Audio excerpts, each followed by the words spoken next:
राष्ट्रवादी काँग्रेस पक्षाचे विधान परिषदेचे आमदार अमोल मिटकरी आपल्या बरोबर आहेत। अमोल मिटकरी जी, संजय राऊत जे ठाकरे गटाचे नेते आहेत आणि खासदार आहेत, त्यांनी तुमच्या पक्षाचे आमदार सुनील शेळके यांच्यावरती आरोप लावलेत। मुख्यमंत्र्यांना त्या संदर्भात पत्र लिहिले आहे की हजारो कोटींची रॉयल्टी जी आहे ती सुनील शेळके यांनी बुडवली आहे म्हणून असा थेट आरोप मुख्यमंत्र्यांकडे संजय राऊतांनी केला। संजय राऊतांचा नेहमीचा तो उद्योग झालेला आहे। यापूर्वी अनेकांवर त्यांनी आरोप केले। त्यांनी ज्यांच्यावर आरोप केले ते सिद्ध झालेले नाहीत, पण त्यांच्यावर ज्यांनी आरोप केले ते मात्र सिद्ध झालेले आहेत। त्यामुळे राऊत साहेबांनी जे काही पत्र लिहिलंय ते मला असं वाटते काहीतरी वेळ काढूपणा आपण चर्चेत राहण्याकरता केलंय। आरोप करणं हा भाग वेगळा असतो, आरोप सिद्ध होणं वेगळं असतं आणि तेवढ्यामुळेच राऊत साहेबांची टीआरपी आता सध्या राहिलेली आहे। बाकी त्यांची विश्वासार्हता फारशी राहिलेली नाही। खरं तर महसूल खात्याला कोणतीच रॉयल्टी न देता मोठ्या प्रमाणात दगडखाणी ज्या आहेत त्या उत्खनन करण्याचं काम अवैध पद्धतीने सुनील शेळके आपल्या मावळ भागामध्ये करतात आहेत, अशा पद्धतीचा आरोप त्यांनी पत्राद्वारे या मुख्यमंत्र्यांना केलेला आहे। त्यामुळे शासनाचा महसूल जो आहे हजारो कोटींचा तो सुनील शेळकेंनी बुडवला आहे। मी तुम्हाला सांगतो की ते आरोप करत असतात, पण तरीही त्यांनी जर मुख्यमंत्र्यांना तसं पत्र दिलं असेल तर सन्माननीय मुख्यमंत्री, सन्माननीय महसूल मंत्री आणि आमच्या पक्षाचे नेते आदरणीय अजितदादा त्याबरोबर त्यात जर ते दोषी असतील तर कारवाई करतील। पण अशा प्रकारे तुम्हाला आठवत असेल की सुनील शेळकेंच्या बाबतीत संजय राऊतांचं काय दुखणं आहे हे फक्त संजय राऊत आणि सुनील शेळके साहेबांनाच माहीत आहे। त्याच्यामुळे असा काहीतरी खुन्नस काढून एखाद्याला बदनाम करण्याचे प्रकार त्यांनी थांबवावे। याच्यावर जर ते दोषी असतील आमचे सुनीलांना तर त्यांच्यावर कायदेशीर कारवाई आमचा पक्ष करेल किंवा सरकार म्हणून करेल। पण अशा प्रकारे पत्र पाठवून त्यांना बदनाम करण्याचं एक षडयंत्र संजय राऊत साहेब का आखतायत याच्या तळाशी जावं लागेल। परंतु विजय वडेट्टीवार म्हणतात की जर संजय राऊत आरोप करतात सुनील शेळकेंवरती, परंतु सत्ताधारी पक्षामधले हे एकमेव आमदार नाही तर अशी संपूर्ण रांग लागेल असं ते म्हणतात विजय वडेट्टीवार। त्यांच्याही म्हणण्याला काय अर्थ आहे? असं आहे की त्यांच्यावर पण मध्यंतरीच्या काळात आरोप झालेत आणि असं असतं की हमाम में सब नंगे होते।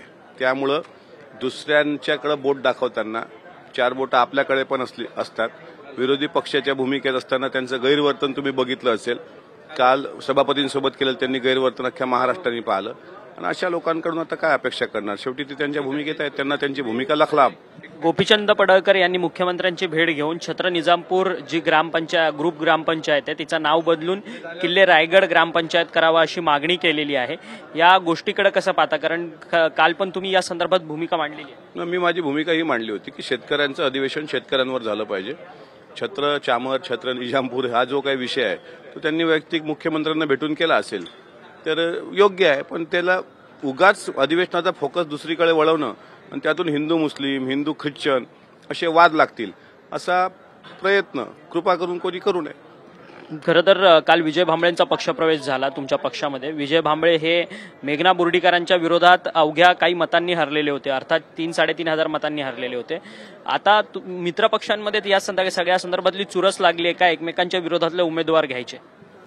प्रत्येकाला आपापला पक्ष वाढवण्याचा अधिकार असतो। मागे तुम्ही बघितलं असेल खामगावमध्ये सुद्धा माजी आमदार दिलीप कुमार सानंदा यांचा पक्षप्रवेश झाला। तिथे आकाश फुंडकर हे स्वतः मंत्री आहेत आणि आता विजय भांबळे साहेबांचा काल झालेला प्रवेश शेवटी ते राष्ट्रवादीचेच होते पूर्वी, आता ते देर आहे दुरुस्त आहे परत राष्ट्रवादीत आले। त्यामुळे मेघना बोर्डीताईंना काही अडचण असेल असं नाही, त्यांचं काम ते करतील आणि आमचा पक्ष वाढवण्याचा अधिकार आम्हाला आहे। शेवटी स्थानिक स्वराज्य संस्थेच्या निवडणुका पण खूप महत्वाच्या आहेत, त्यामुळे एक माणूस आम्हाला महत्वाचा आहे। आणि अजितदादांकडे येण्याचा ओघ जर तुम्ही बघितला, काल भंडारा, गोंदिया, गडचिरोली, परभणी या जिल्ह्यातून 2,000 ते 3,000 लोकांनी पक्षप्रवेश केला, ज्यामध्ये संभाव्य जिल्हा परिषद, पंचायत समित्या निवडून येण्याची क्षमता असलेली लोक आहेत। खरं तर 2 ठाकरे बंधू 5 तारखेच्या विजयी मेळाव्याकरता एकत्रित येणार आहे, परंतु मुख्यमंत्री त्यांच्यावरती टीका टाकताना पाहायला मिळतात की ज्यांची मुलं स्कॉटिश शाळेत शिकलेली आहेत ती मात्र मराठीच्या मुद्द्यांवरतून एकत्रित येतात आहेत। 2 ठाकरे बंधू एकत्रित आले तरी त्याचा कोणताही परिणाम जो आहे राजकारणावर होणार नाही असं मुख्यमंत्री म्हणतात। मुख्यमंत्री ते त्या बाबतीत जे बोलतायत ते खरं आहे की आज तुम्ही मराठी भाषेच्या संदर्भातला मुद्दा इतका ताणून धरलाय मराठी भाषेचा आणि तो रास्त पण आहे मराठी माणसांकरता। पण आता आपली मुलं कुठं शिकली याबाबत मुख्यमंत्र्यांनी जर विचारलं असेल तर त्याचं उत्तर पण समोरच्यांनी द्यावं। म्हणजे मराठीवर जर प्रेम आहे तर मग मराठी जगणं सुद्धा प्रत्येकाने शिकलं पाहिजे। मराठी माणसाच्या उपहारगृहाकरता यांच्या काय भूमिका आहेत त्या सुद्धा एकदा समोर आल्या पाहिजे की वंदनीय शिवसेना प्रमुख बाळासाहेब ठाकरे यांनी हयात असताना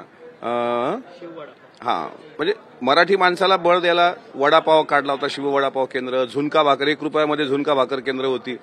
आता तर गाडे पण मिळत नाहीत. मी कालपासून सांगतोय, आता पण मी 1-2 गाड्यांवर फिरून आलो.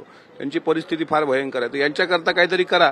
स्वतःची मुलं नाही शिकू शकले मराठी शाळेत तर नातू तरी शिकवा, अशी आमची अपेक्षा आहे. धन्यवाद, तुम्ही आमच्याशी बातचीत केली. संजय राऊत हे नेहमी आरोप करत असतात, त्यामुळे संजय राऊतांच्या आरोपांना सिरियसली घेण्याचं कारण नाही असं मत जे आहे ते आमदार अमोल मिटकरी यांनी आपल्याशी बोलताना व्यक्त केलं. व्हिडिओ जर्नलिस्ट योगेश गुरवसह अक्षय मंगणी, टीव्ही9 मराठी, मुंबई.